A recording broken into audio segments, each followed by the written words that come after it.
tutorial orecchini al lobo. Allora, l'orecchino adesso ve lo mostro da vicino, sicuramente si vede in maniera più chiara. Questo è il davanti, il retro io lo andrò a rivestire con un pezzettino di Ultra Suede, poi vi mostrerò alla fine del video perché non mi piace che restino a vista le cuciture, quindi questo lo faccio per tutti gli orecchini quasi sempre, non mi piace che si vedano i fili. Allora, questo è l'orecchino in questione, allora passiamo subito al dunque, vi mostro i materiali che mi sono stati forniti da loro. Il tutorial è veramente super facile. Allora, prima cosa, ovviamente ci servirà la base in oro, e questa, che è questa base praticamente tutta con dei forellini dove noi possiamo agevolmente andare a cucire. Poi ci servirà un castone, in questo caso io ovviamente devo fare il gemello dell'orecchino, utilizzerò questa colorazione, ma vedete qui sul tavolo ne ho delle altre e questo è il codice prodotto. È una bustina mista con 30 pezzi.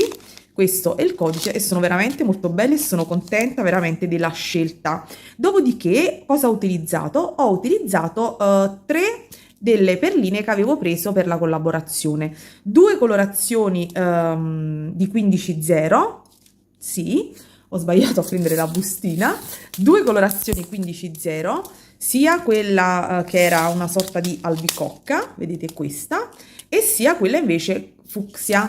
Quindi ho utilizzato queste 2 colorazioni di 15-0 e la stessa colorazione albicocca, però 11, ok?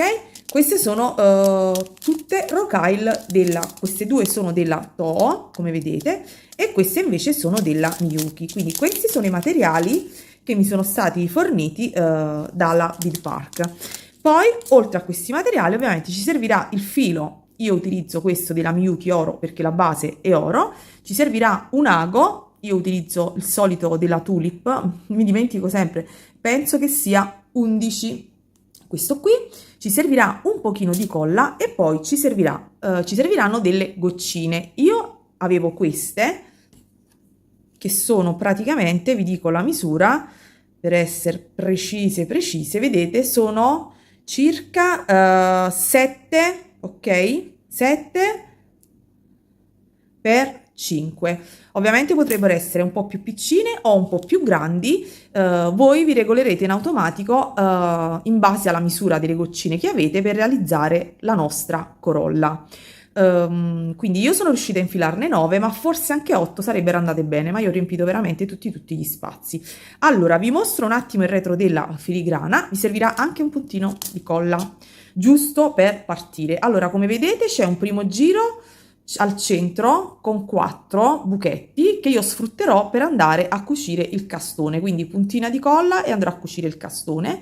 La seconda circonferenza di forellini la sfrutteremo invece per andare a cucire le goccine e per andare a fare, ve li mostro vicini, i nostri pistillini, tutti qui intorno, vedete, tra le gocce, e poi il giro finale lo utilizzeremo per andare a fare i pistilli, tra virgolette, i decori più esterni. Ovviamente la mia ragazza è solo un'idea, poi su queste basi ci potete cucire veramente ciò che volete, però diciamo che questo è un effetto carino e insomma già fatto, quindi potete utilizzarlo. Quindi passiamo subito al dunque. Io adesso prendo il mio castoncino e per prima cosa metto un pochino di colla, ne metto veramente poca perché poi ovviamente lo sappiamo passa attraverso i fori e quindi rischiamo di fare un pasticcio. Ne metto giusto un pochino per far sì che non si muova troppo.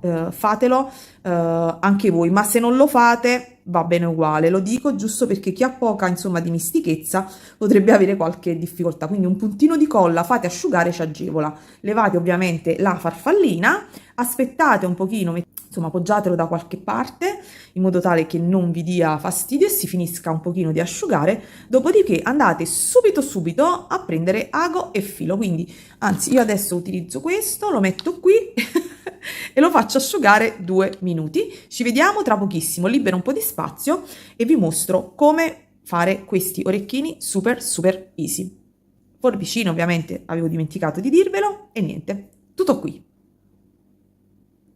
Allora, ho dimenticato di dirvi la dimensione della base forata, ve la dico perché nel caso potreste già averla in casa, insomma, o trovarla in giro. Ecco qui, la base, vedete? Spero che metti a fuoco.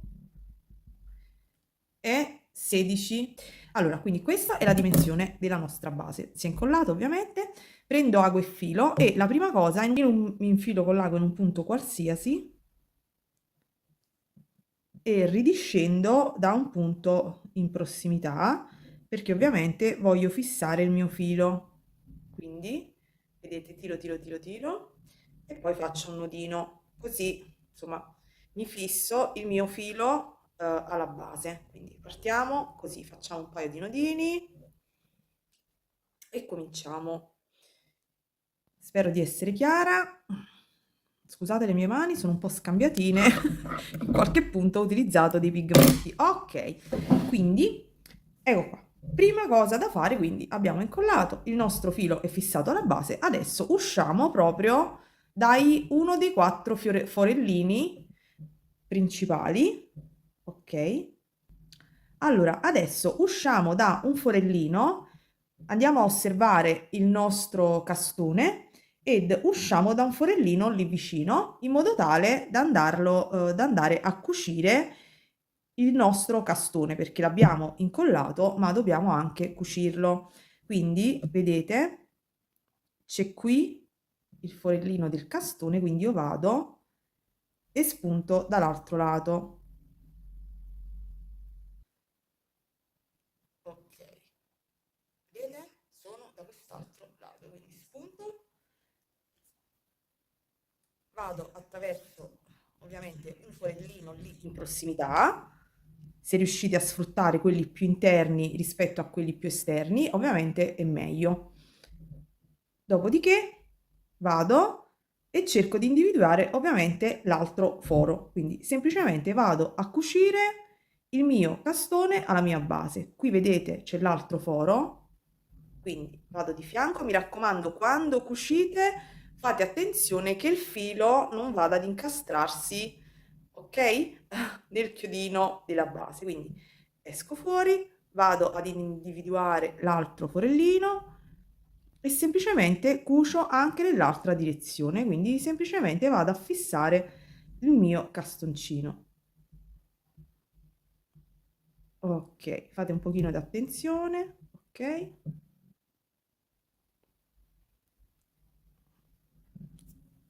Come avete visto si è leggermente spostato il castone perché ovviamente la colla non ha fatto proprio presa ancora bene, quindi va bene, poi con calma lo farà. Allora, quindi abbiamo fatto i nostri primi passaggi, adesso risalgo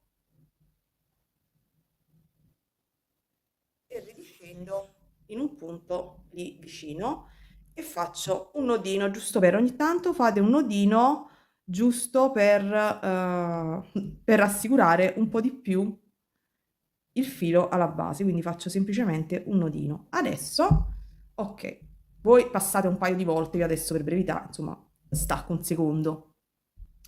Ok, adesso andiamo a prendere le nostre goccine, quindi spuntiamo da uno dei forellini della seconda circonferenza, quindi non dai forellini più esterni, ma da quelli leggermente più interni, perché le nostre gocce si andranno a posizionare quindi in questo modo un pochino inclinate. Quindi vado a prendere la mia goccia, inserisco solo la goccia sul lago, porto alla fine del filo, prendo una rocaille 15-0, porto anche quella alla fine del filo, rientro, sono nella goccia ed escludo ovviamente la 15-0 e rientro dal foro sottostante da dove sono uscita. Tiro ben benino e se riuscite passate una seconda volta, ok? Quindi mi sposto un pochino nel forellino opposto e cerco di fissare questa goccia con un altro passaggio, quindi rientro, risalgo nella goccia, entro nella 15, ridiscendo e rivado nel foro di base. Quindi diciamo che la prima goccia è fissata. Adesso mi sposto e vado nel foro subito di fianco. ok? Ovviamente destra, sinistra, indifferente, cucite come più vi trovate comodo. Prendo un'altra goccia e faccio la stessa identica operazione, quindi andrò a cucire tutte quante le gocce qui all'esterno del mio castone. Quindi procedete con tutte quante le vostre gocce. Ovviamente oltre le gocce potreste utilizzare anche dei cristalli fatti in questo modo, tipo riso, vedete che sono più piccini, verrebbe un orecchino leggermente più piccino, ma comunque risultano carini. Ok, quindi procedete e cucite tutte quante le vostre gocce. Ed ogni tanto, quando andate a cucire le vostre gocce, fate ogni tanto un nodino, perché altrimenti se si dovesse rompere una cucitura poi si sfila tutto quanto, quindi ogni tanto andate a effettuare qualche nodino. Io continuo. Vi mostro, una volta che avete infilato la goccia, come fare il nodino. Andate nell'asola della cucitura precedente, vedete che io con le mani tengo teso il filo e tiro, in modo tale che avrete fatto un nodino per ogni goccia. È giusto per sicurezza, insomma, io ve lo dico, poi fate come desiderate. Sto inserendo la mia ultima goccina, quindi il mio ultimo petalo, e vado, diciamo, a chiudere il nostro primo giro. Anche in questo caso faccio, vedete, un nodino per stare ovviamente più sicura. Allora, quindi come vedete ho cucito tutti i miei petali sfruttando questo giro di forellini. Vedete che in realtà il mio orecchino potrebbe già essere finito in questo modo, ma ovviamente quando andiamo a inserire dei pistilli e dei decori il risultato ovviamente è più carino, ma potreste anche fermarvi qui, insomma, come desiderate. Adesso procediamo con il secondo giro.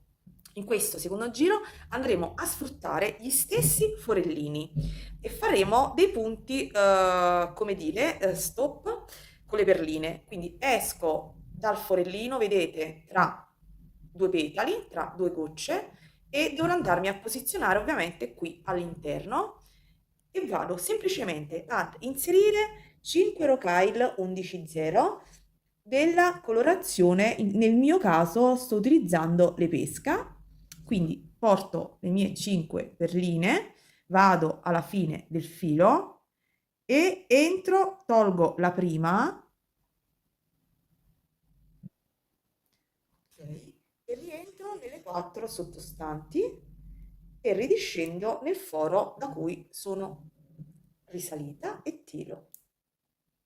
Vedete che praticamente, vedete, il mio pistillino si andrà a posizionare sulla base e si vedrà solo la punta. Vado a fare questa operazione per tutti quanti gli spazi che ci sono tra le mie goccine. Ci vediamo a giro finito. Ovviamente mi sposto come ho fatto prima a fianco, ovviamente sempre il stesso discorso, ogni tanto qualche nodino. Insomma, è veramente un tutorial super facile per principianti, non penso di dovervi spiegare, sono tutti gli stessi passaggi. Quindi procedete a cucire gli altri pistillini.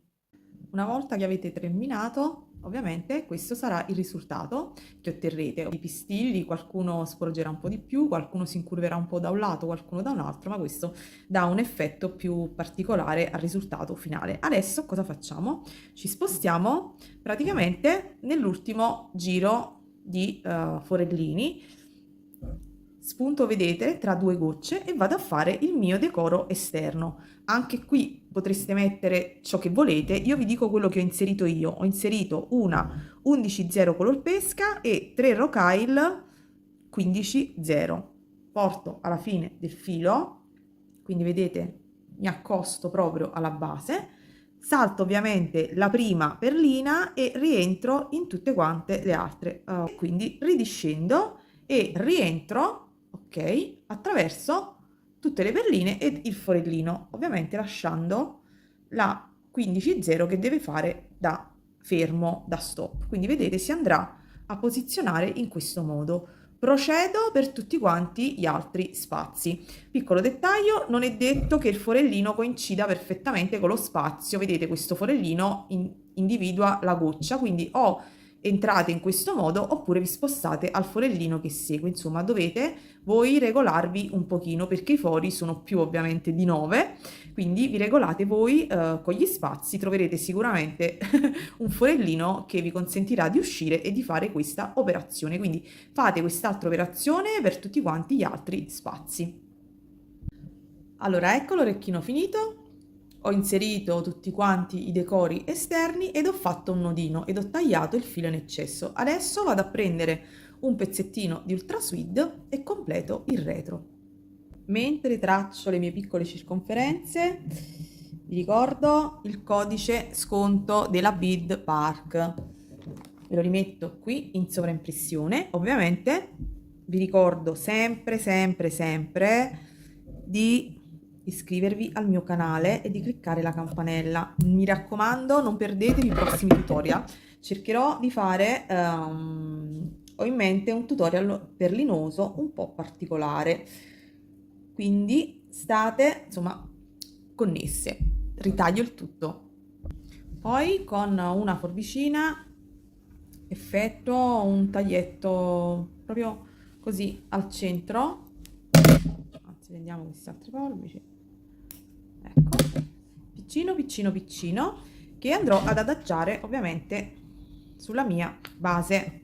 La colla la metto sull'elemento perché preferisco, perché se la metto sulla base mi casca tutto attraverso la colla, attraverso i fori e quindi non va bene. Preferisco metterla sul pezzettino di Ultra Sweet e vado ovviamente a coprire la mia circonferenza. Ok, almeno tutta la parte, vedete, dove c'è il ricamo, cioè dove c'è il filo e si vede soltanto il bordino, un lieve bordino dorato. Poi se volete coprirla tutta, copritela tutta, però secondo me c'è differenza dal vedere un orecchino così e così, per me. Poi ovviamente è sempre soggettivo.